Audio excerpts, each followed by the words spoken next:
Bismillah, alhamdulillah, salatu wassalamu ala rasulillah wa ala alihi wa ashabihi wa mawalah wa ba'd. Alhamdulillah pada pagi hari ini kita bisa bermajelis kembali untuk melanjutkan kajian kita dari kitab Khulasah Ta'zimil Ilmi karya Syekh Shalih Al-Utsaimin hafizahullahu taala, dan kita sekarang di maqid atau prinsip yang ke-18. Maqid yang ke-18.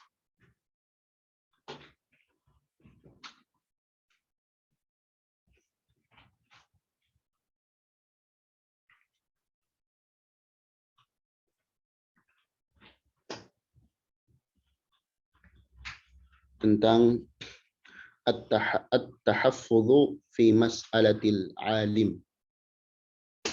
At-tahaffudh, berhati-hati, ya, fi mas'alatil alim, di dalam bertanya kepada guru, kepada ulama.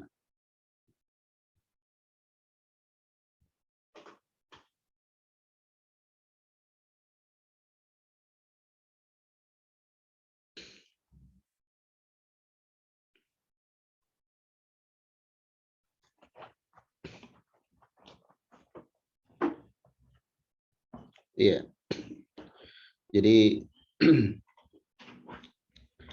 di antara adab yang perlu diperhatikan di dalam menuntut ilmu itu dalam bab bertanya.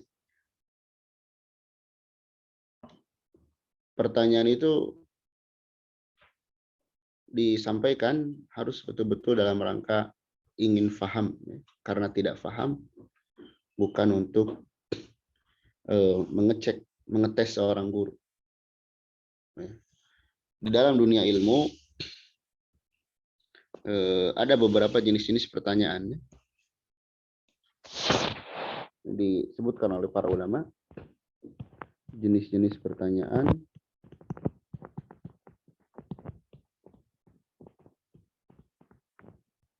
dalam belajar, dalam proses belajar mengajar.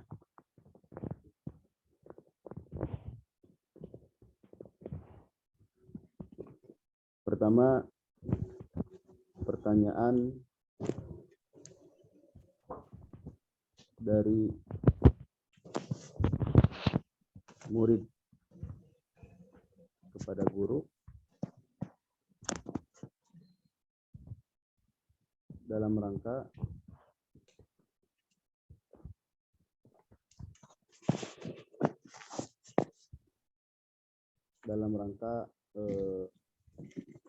memperjelas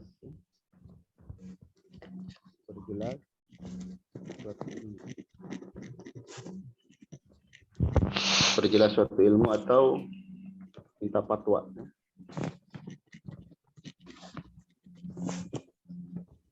Ini pertanyaan dari murid kepada guru dalam rangka memperjelas suatu ilmu atau minta fatwa.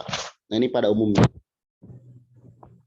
Kemudian ada juga pertanyaan dari murid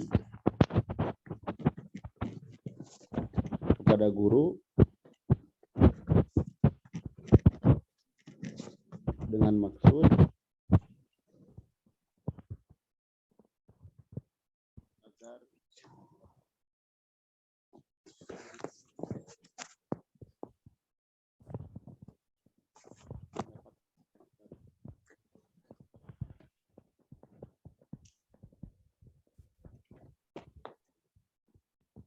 misalnya murid itu udah tahu pembahasan itu, ya, udah paham, tapi dia melihat teman-teman yang lain perlu tambahan faidah.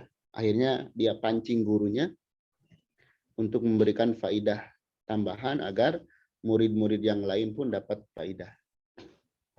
Karena barangkali kalau murid yang lain yang menjelaskannya oleh murid yang bertanya itu kurang begitu respon. Tapi kalau guru yang menjelaskannya, maka yang lainnya pun akan menerima. Ya. Kemudian yang ketiga, pertanyaan dari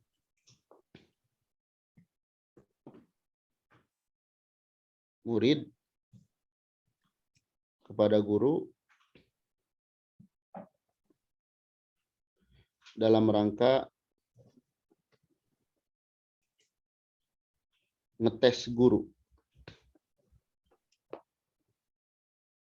atau membuka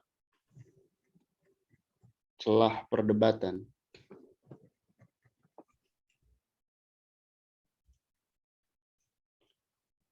Nah, ini yang ketiga terlarang ya. Ini terlarang. Tidak boleh.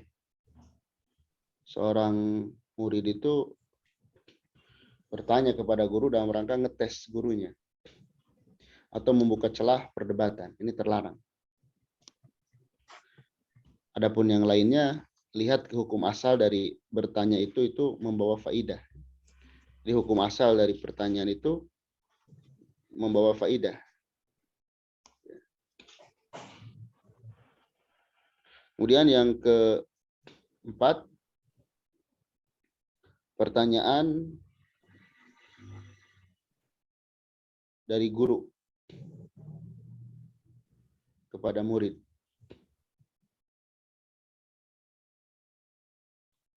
Dalam rangka menguji kemampuan murid. Dalam rangka menguji kemampuan murid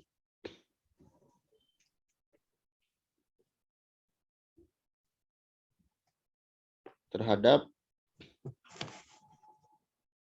hasil belajar. Ini umum ya. Hasil belajar atau murojaahnya.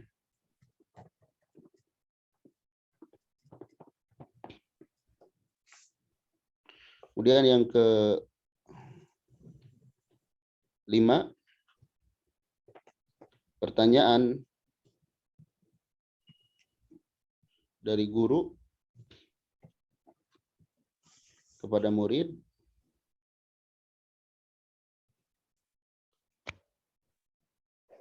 dalam rangka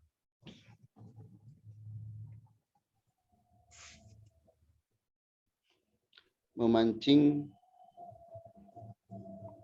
perhatian murid.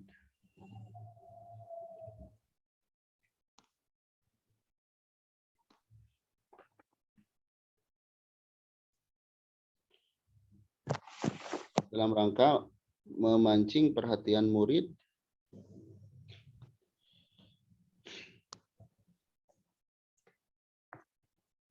agar fokus. Seperti yang dilakukan oleh malaikat Jibril alaihissalam kepada Nabi Muhammad SAW bertanya. Padahal statusnya malaikat Jibril itu gurunya. Guru yang saat itu mendatangi Nabi, mendatangi sahabat. Tapi yang bertanya itu dari malaikat Jibril. Ya.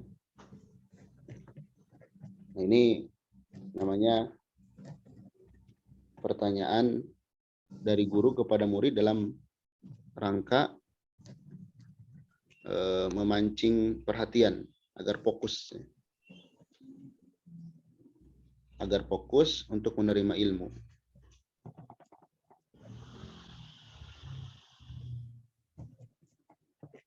Kemudian yang terakhir, yang keenam, pertanyaan dari guru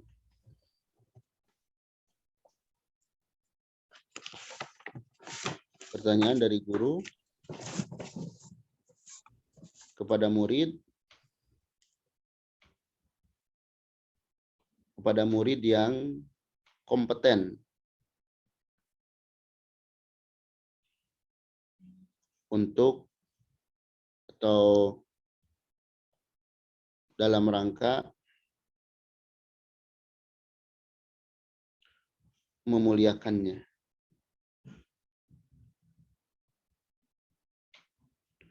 Misalnya di dalam suatu kelas ada seorang murid yang kemampuannya lebih, terus kita seorang guru nanya ke murid itu, coba jelaskan bab ini agar teman-temannya itu mengetahui bahwasanya si Fulan ini memang kompetensinya bagus dalam ilmu itu. Tapi yang terakhir ini para ulama memberikan catatan dengan syarat si murid tersebut tidak akan terdorong atau menyebabkan dia jadi ujub. Menyebabkan dia jadi ujub karena merasa bisa menjawab pertanyaan. Ini macam-macam pertanyaan di dalam proses belajar dan mengajar. Kita ulangi ya. Yang pertama, pertanyaan dari murid kepada guru dalam rangka memperjelas suatu ilmu atau minta fatwa terkait hukum. Kemudian pertanyaan dari murid kepada guru dengan maksud agar murid yang lain mendapatkan faidah baru. Kemudian yang ketiga, pertanyaan dari murid kepada guru dalam rangka ngetes guru atau membuka celah perdebatan. Nah, ini nggak boleh. Yang keempat, pertanyaan dari guru kepada murid dalam rangka menguji kemampuan murid terhadap hasil belajar atau murajaah. Ini umum. Yang kelima, pertanyaan dari guru kepada murid dalam rangka memancing perhatian murid agar fokus untuk menerima ilmu, seperti yang dilakukan oleh malaikat Jibril. Dan yang terakhir, pertanyaan dari guru kepada murid yang kompeten dalam rangka memuliakan, agar teman-temannya yang lain mengetahui keutamaan dari murid tersebut. Nah, ini bisa dipraktekkan di dalam proses belajar mengajar agar ilmu lebih mudah untuk diperoleh. Baik. Kita kembali ke kitab. Kata beliau di sini disebutkan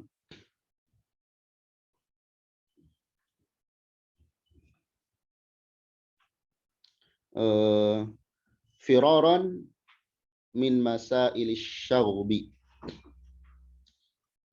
Jadi kenapa harus berhati-hati dalam bertanya kepada ulama? Firaran dalam rangka menjauhi, dalam rangka menghindari min masailis syagbi, dari pertanyaan-pertanyaan yang memicu kegaduhan.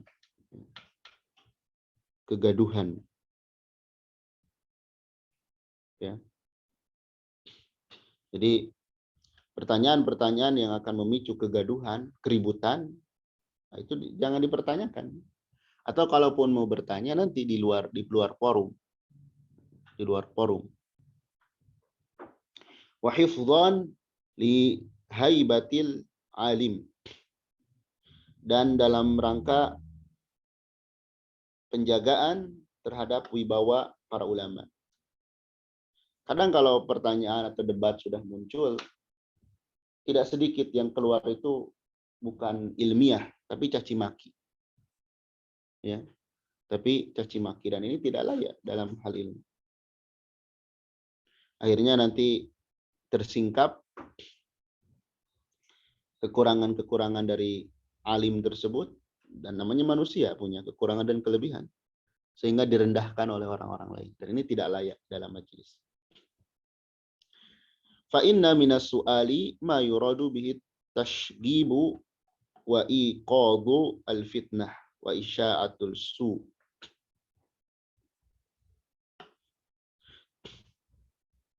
Fa inna minas su'ali, karena di antara sebagian pertanyaan, ya, sebagian pertanyaan itu ma yuradu bihi tashgib, ada yang memang diinginkan atau dimaksudkan itu at-tashgib, untuk memicu kegaduhan, ya, memancing kerusuhan. Wa iqadul fitnah, dan membangkitkan kekacauan. Wa isya'atus su, dan menyebarnya keburukan. Ya.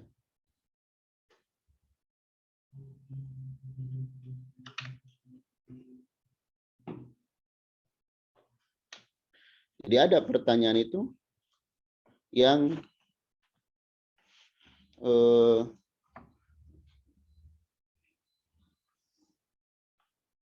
berarti kita sebutkan tipe pertanyaan yang dilarang. Tipe pertanyaan yang dilarang diajukan. Yang dilarang diajukan. Pertama, pemicu kegaduhan.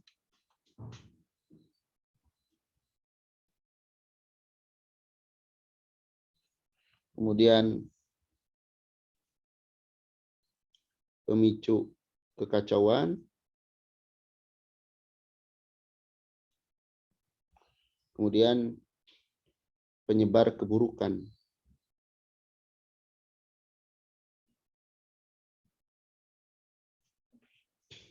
Ini pertanyaan yang tidak boleh.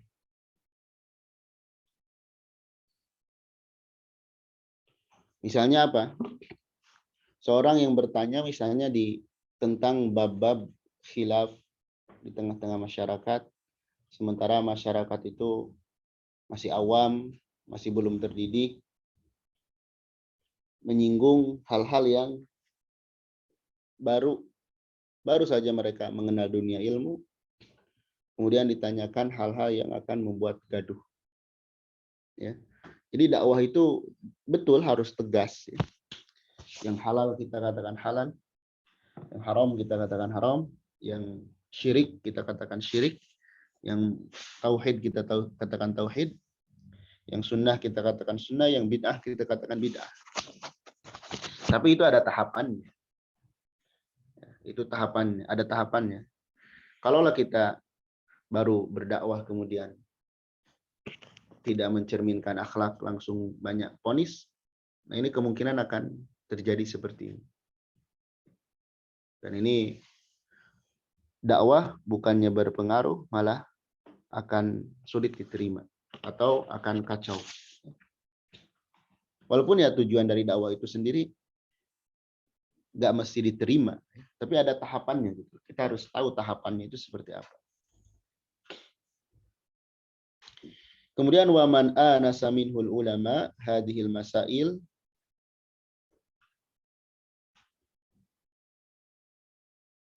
ya.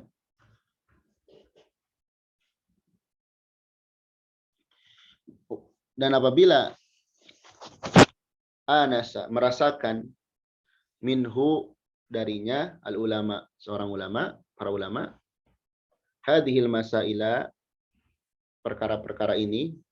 Jadi kalau seorang ulama sudah merasakan ada gelagat mau kegaduhan, ya, laqiya minhum, dia akan mendapati dari mereka ma la yu'jibuh, sesuatu yang tidak mengenakan. Iya. Jadi kalau sudah ada gelagat akan gaduh, pasti nggak nyaman. Maka tugas ulama tersebut apa? Dia harus meredam, mengalihkan topik pembahasan. Ya. Kama marra ma'ak, sebagaimana yang telah berlalu bersamamu sudah dibahas fi zajril muta'allim, ketika mengingatkan seorang murid. Maksudnya sudah dibahas sebelumnya kan. Kalau ada murid yang ngeyel, yang kurang adab, yang akan membuat kekacauan, segera redam. Alihkan ke topik yang lain. Ya. Kemudian fala budda min at-tahaffudi fi mas'alatil alim wala yuflihu fi tahaffudihi fiha illa man a'mala arba'ata usulin. Maka semestinya untuk menjaga atau berhati-hati di dalam bertanya kepada guru. Ya. Berhati-hati bertanya kepada guru. Wala yuflihu fi tahaffudhihi fiha, dan tidaklah akan sukses di dalam kehati-hatiannya kecuali orang yang mengamalkan 4 pondasi. Jadi pondasi dalam bertanya. Ada 4 pondasi dalam bertanya. Ada 4 pondasi dalam bertanya.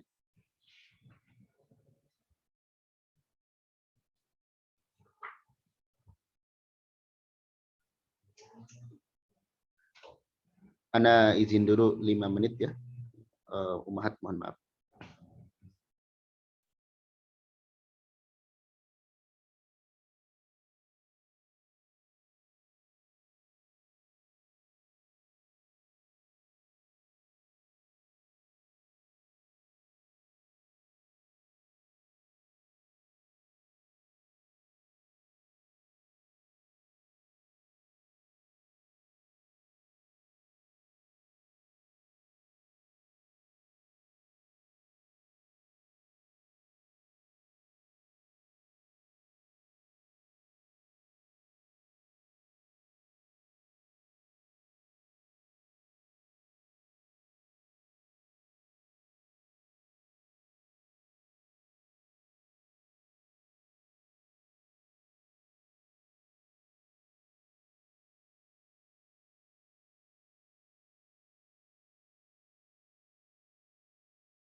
Kita lanjutkan tentang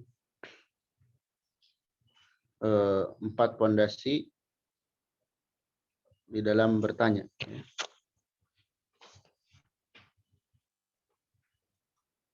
Yang pertama,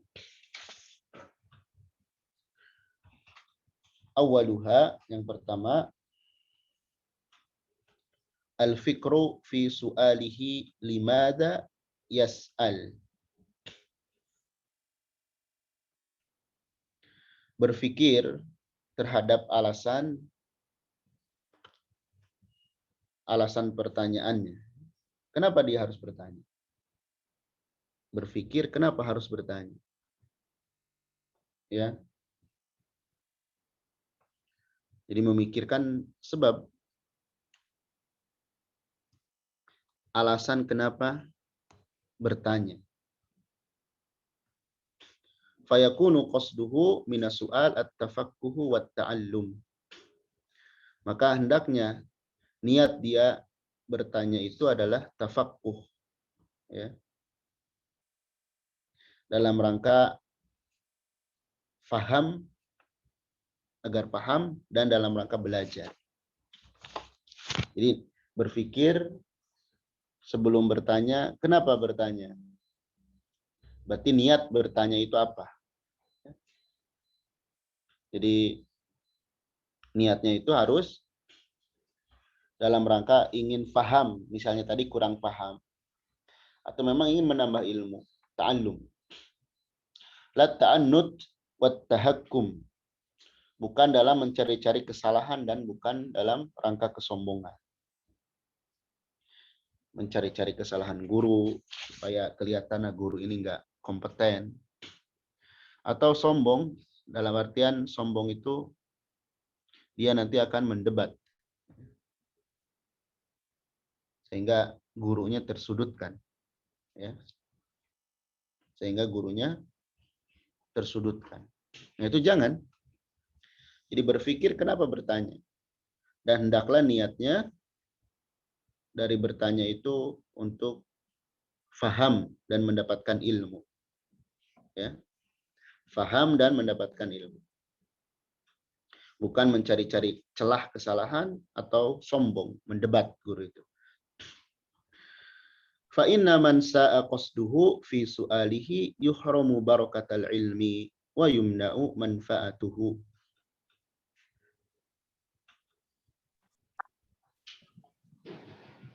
Orang yang niatnya buruk dalam bertanya, jelek niatnya, maksudnya jelek. Maksud niat jelek itu ya ini, dua diantaranya. Ya. Nyari-nyari kesalahan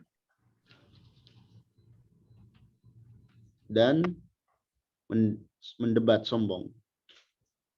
Ini diantaranya. Ya. Jadi kalau niatnya salah, maka dia akan terhalang, akan dihalangi dari keberkahan ilmu dan dari kemanfaatan ilmu. Jadi akan terhalang dari barokah dan manfaat ilmu. Barokah dan manfaat ini jangan identik dengan nanti kaya, ya, mengikutnya banyak, bukan. Barokah dan manfaat ilmu itu pada hakikatnya kembali kepada orang. Artinya orang itu diantara ciri berkah dan manfaat itu kalau ya dimanapun dia berada dia bisa bermanfaat untuk orang, bukan memanfaatkan orang. Baik, itu yang pertama. Ya. Jadi yang pertama hendaknya berpikir dari pertanyaannya itu kenapa dia bertanya. Niatnya itu hendaknya dalam rangka faham dan dalam rangka belajar. Bukan mencari-cari salah atau sombong, ingin debat. Karena hal tersebut kalau niatnya buruk akan menghalangi dari keberkahan dan manfaat ilmu. Al-aslu tsani, pondasi yang kedua dalam bertanya itu at-tafattun ila ma yas'alu anhu. Dia at-tafattun, faham betul ma yas'alu anhu, ila ma yas'alu anhu, terhadap apa yang dia pertanyakan. Jadi dia memahami isi pertanyaan dia. Fala tas'al amma la naf'a fi. Maka janganlah kau bertanya sesuatu yang tidak ada manfaatnya. Ya.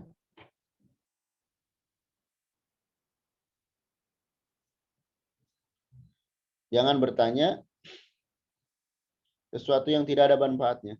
Imma bin nazar ila hali, baik ditinjau dari keadaanmu, keadaan penanya, au bin nazari ila mas'alati nafsiha, atau dilihat dari zat pertanyaan itu. Jadi jangan bertanya tentang sesuatu yang tidak manfaat itu, maksudnya ya, tidak manfaat untuk penanya atau pertanyaan itu tidak berbobot. Jadi misalnya kita bertanya sesuatu yang tidak manfaat untuk diri kita, atau kita bertanya dan pertanyaan itu tidak berbobot, tidak manfaat, tidak buat diri kita tidak bermanfaat, orang lain pun tidak bermanfaat. Contohnya apa? Wa misluhu as-su'al amma lam yaqa. Nah ini. Contohnya pertanyaan tentang sesuatu yang belum terjadi. Ya. Sesuatu yang belum terjadi. Nanti kalau Indonesia dipimpin oleh ini akan gimana dan sebagainya misalnya. Nanti akan gimana? Ini pengamat semua ya. Bertanya tentang hal yang belum terjadi dan tidak ada informasi dari Quran dan Sunnah. Kecuali kalau ada informasi ya tidak mengapa. Misalkan nanti keadaan di alam kubur gimana, keadaan di akhirat kan belum terjadi. Tapi ada informasinya itu tidak mengapa. Adapun misalkan kejadian yang belum, nanti kalau gini akan gimana, itu nggak usah dipertanyakan. Au mala yuhaddatsu bihi kullu ahad. Atau sesuatu yang bukan merupakan konsumsi publik. Ya. Wa innama yukhassu bihi qaumun duna qaumin. Hal tersebut itu hendaknya dikhususkan untuk suatu kaum dan tidak untuk kaum yang lain. Jadi khusus di kalangan tertentu. Ya. Ini bertanya yang tidak bermanfaat. Dengan kata lain, pertanyaan tersebut tidak menambah ilmu, tidak menambah iman. Itu jangan ditanya. Kalau pertanyaan yang tidak menambah ilmu, tidak menambah iman, jangan dipertanyakan. Kalau sekedar penasaran saja. Kalau sekedar penasaran saja, itu jangan ditanyakan.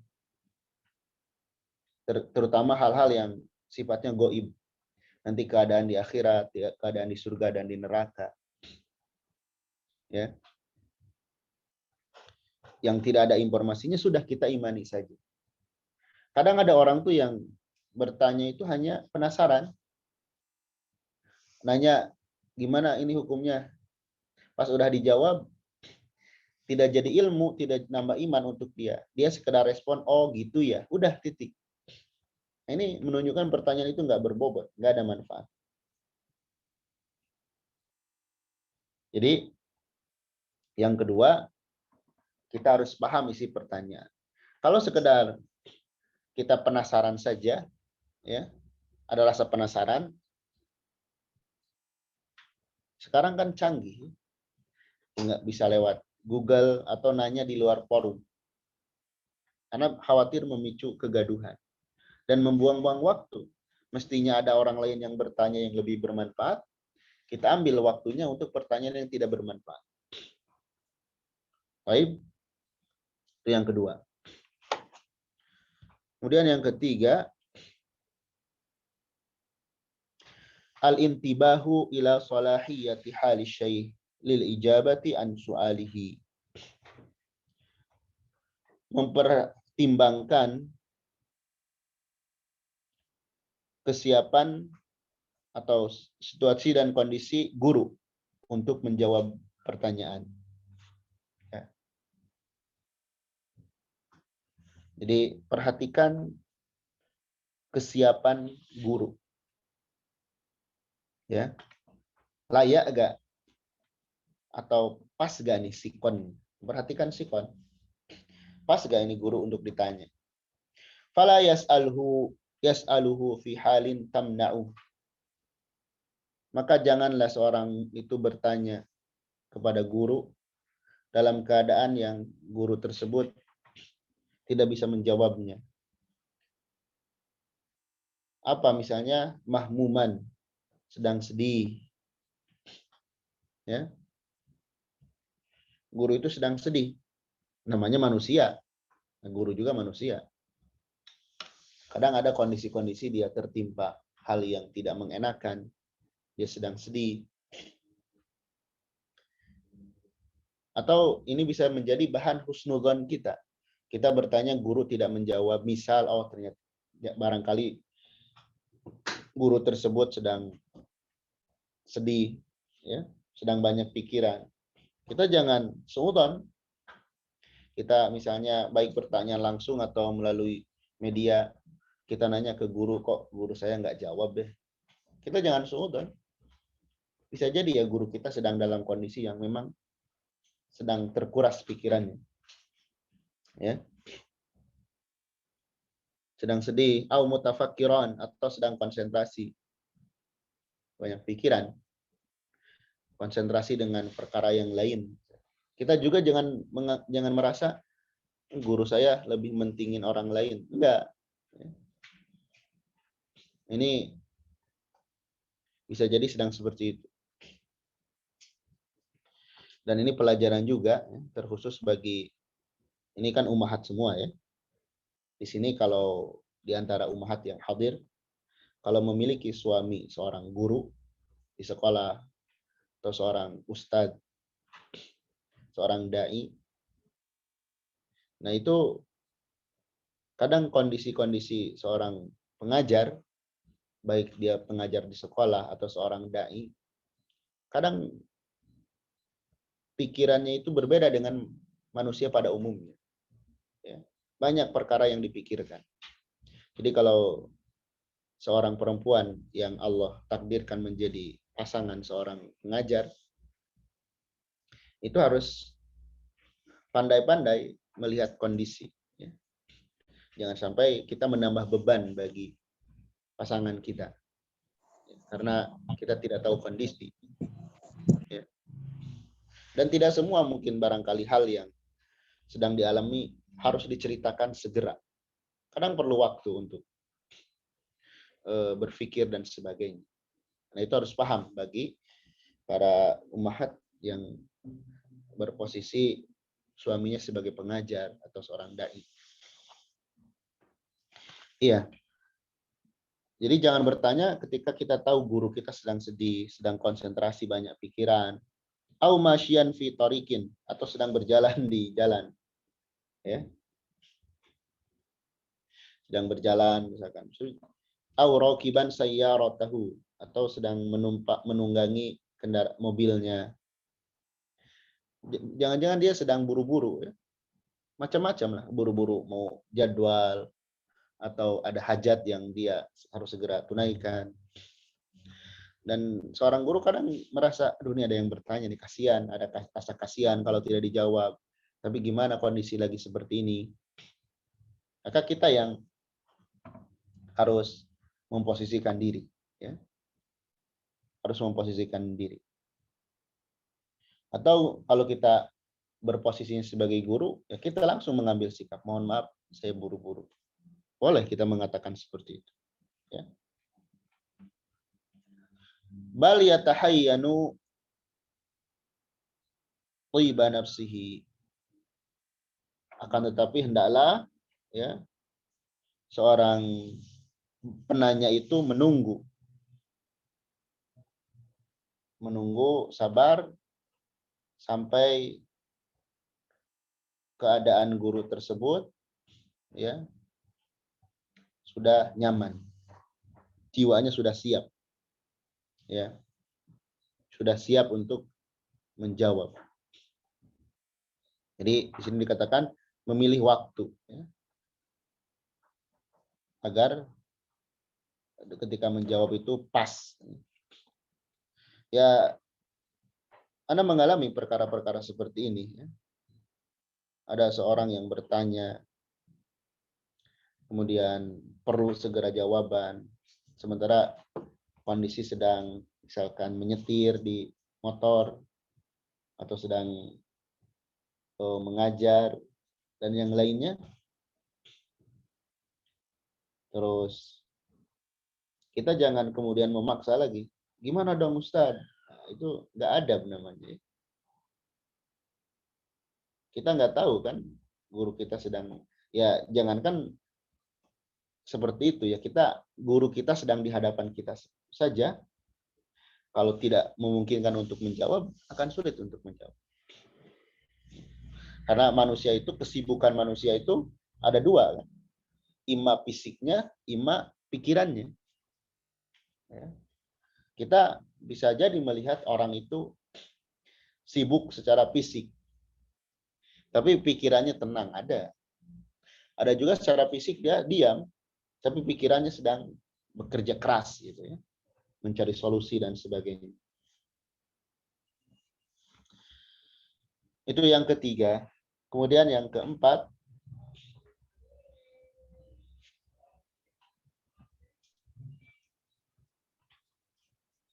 bisa juga yang poin 3 tadi, kita mau bertanya, tuliskan pertanyaan kita. Ustaz, yang biasa kita pakai adab ya.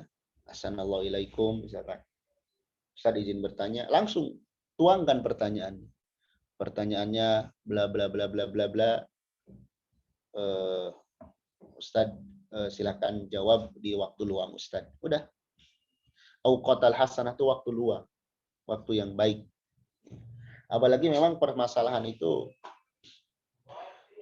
di mata ustadznya permasalahan yang baru yang dia harus mengkaji ulang. Itu perlu waktu.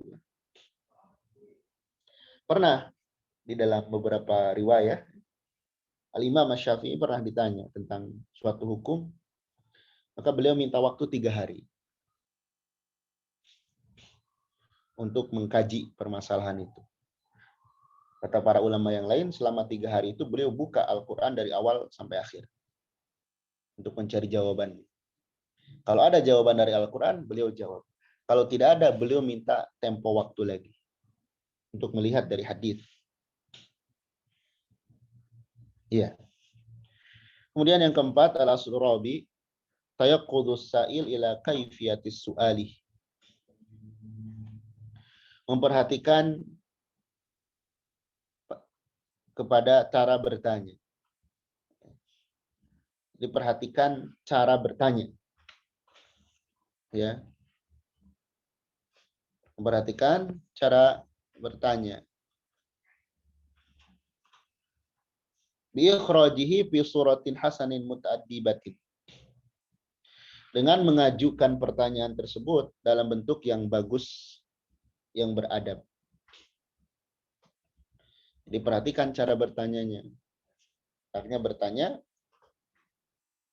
dengan cara yang bagus dan beradab. Seperti apa? Fayuqaddimu du'a lisyaikh.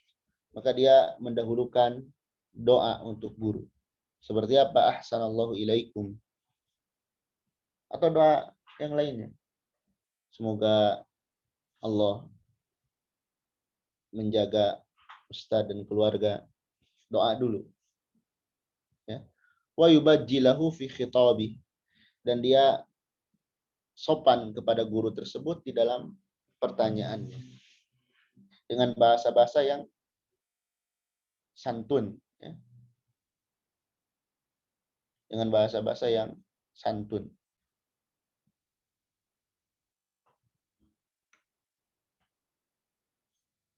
Bukan bahasa-bahasa yang memaksa. Wala takunu mukhatabatahu lahu ka mukhatabatihi ahlas suq wa akhlatil awam. Janganlah bahasanya dia itu seperti dia berbicara kepada orang-orang pasar dan kebanyakan orang awam. Ya.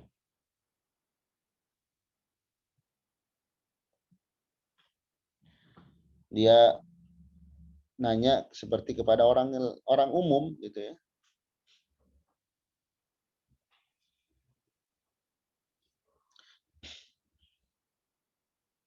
Nah, ini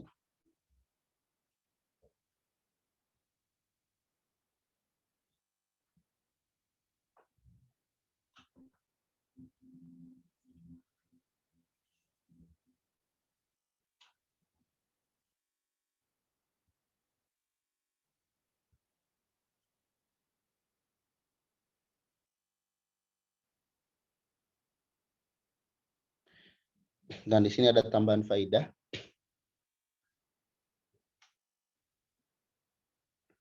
Termasuk yang perlu dijaga dalam adab itu ketika kita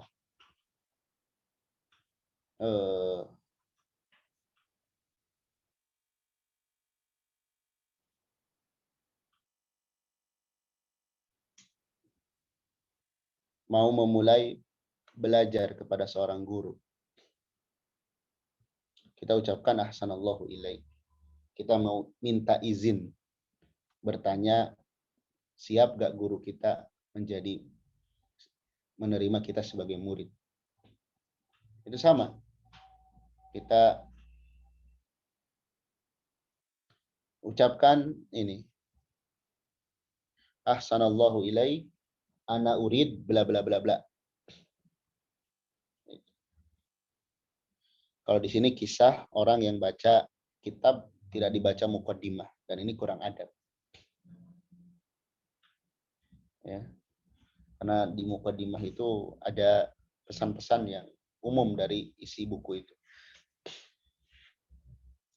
Taib, itu beberapa adab dalam bertanya, ya.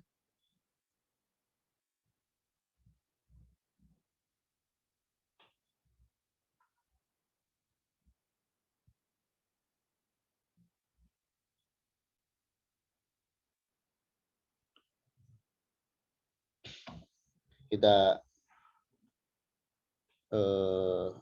bikin kesimpulan dulu, ya.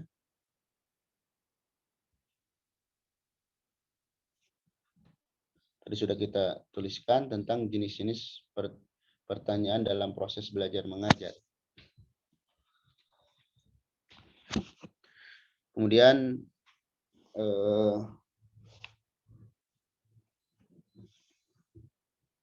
alasan harus berhati-hati dalam bertanya ada dua, ya. Alasan kenapa kita harus berhati-hati dalam bertanya. Pertama, menghindari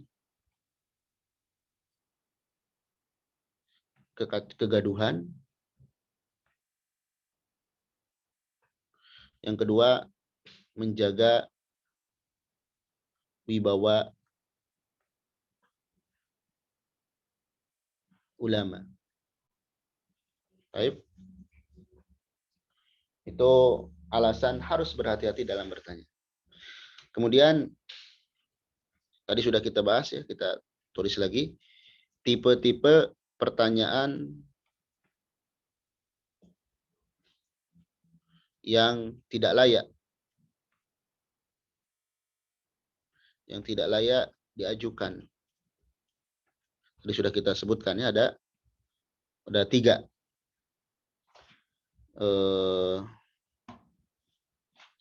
Yang pertama tadi memicu kegaduhan, yang kedua memicu kekacauan,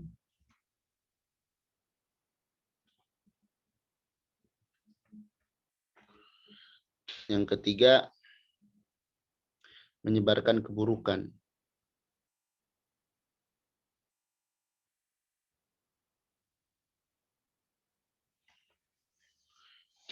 Kemudian catatan bagi seorang guru, jika seorang guru merasakan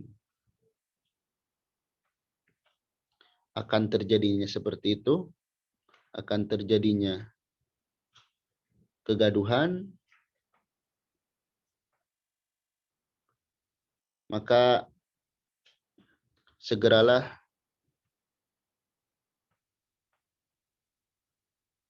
mengingatkan muridnya.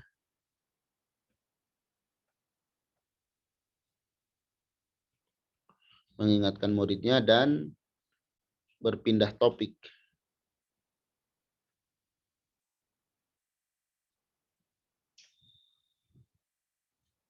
Dan berpindah pembahasan. Baik. Kemudian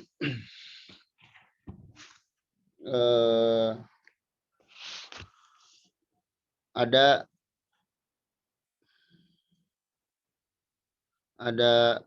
4 pondasi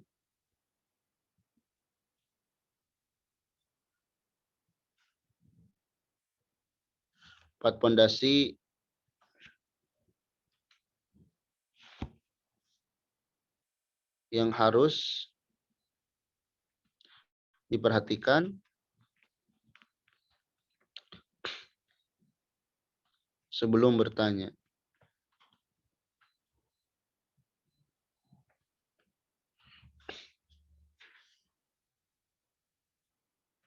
Pertama,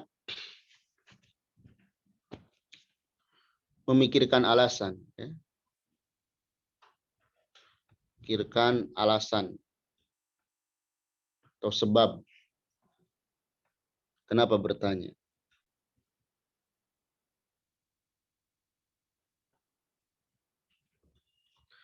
Harus dipikirkan, maka hendaklah niatnya untuk faham dan belajar. Bukan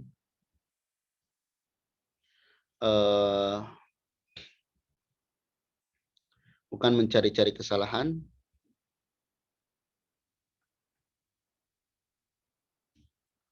atau sombong, ya, mendebat.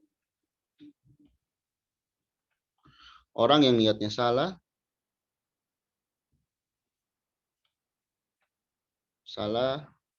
dalam bertanya, dia akan terhalang dari berkah dan manfaat ilmu.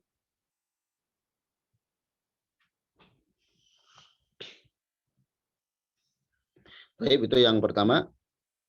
Jadi hendaknya memikirkan alasan, sebab kenapa dia bertanya.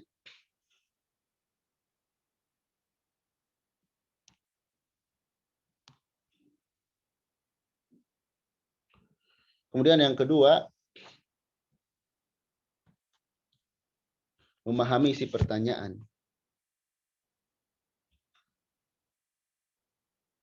Memahami isi pertanyaan.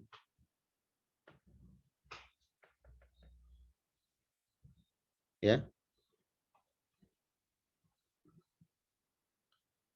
Memahami isi pertanyaan. Jangan bertanya tentang hal yang tidak penting. hal yang tidak bermanfaat, ya. Tidak penting, tidak bermanfaat.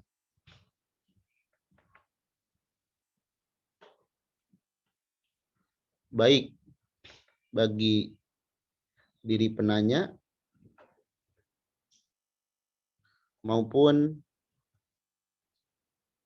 zat pertanyaan itu.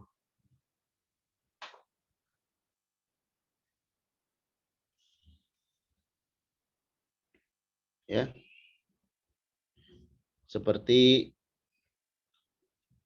bertanya tentang sesuatu yang belum kejadian atau sesuatu yang bukan konsumsi umum.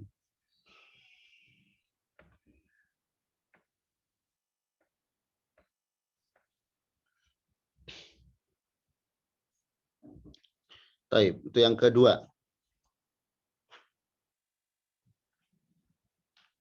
Yang ketiga, memperhatikan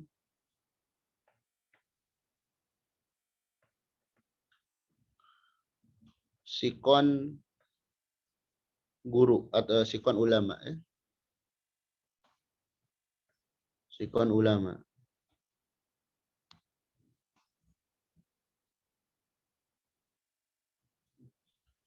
Jangan bertanya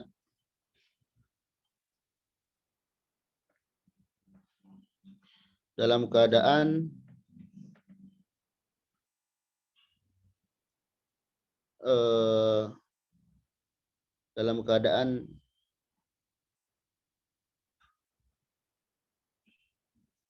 tidak memungkinkan untuk menjawab.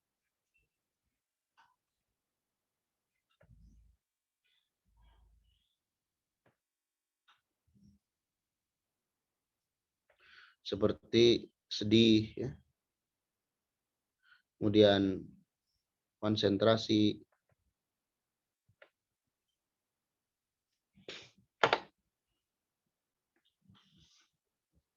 kemudian sedang di jalan atau berkendara, ya.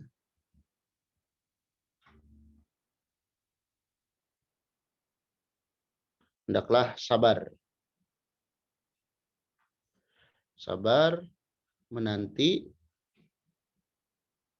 sampai sikonnya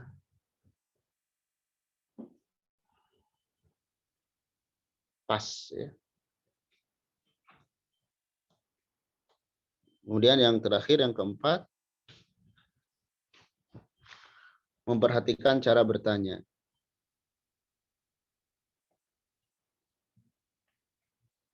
Cara bertanya.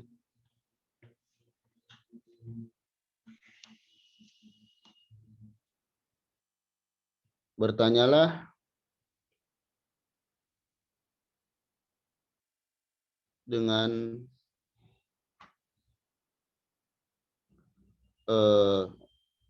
redaksi yang baik dan penuh adab. Diawali dengan doa.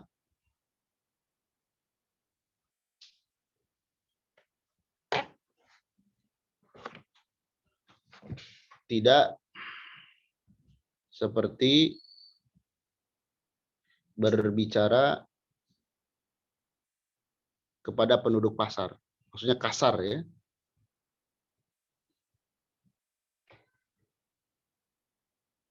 Atau kepada orang umum. Baik. Nah, ini 4 fondasi ketika seorang mau mengajukan pertanyaan. Ya, demikian untuk majelis kita pagi hari ini. Kepada yang menyimak, barangkali ada yang ingin diperjelas atau dipertanyakan, maka persilahkan. Baik Ustaz, jazakumullah khairan untuk pemaparan materi pagi hari ini. Bagi umat yang ingin bertanya silakan ya, langsung open mic atau raise hand silakan. Ini langsung mempraktikkan ilmu barusan ya Iya, Pak Ustaz. dalam bertanya. Barakallahu fikum. Silakan Umahat. Mudah-mudahan sudah bisa dipahami Ustaz materi yang baru saja disampaikan.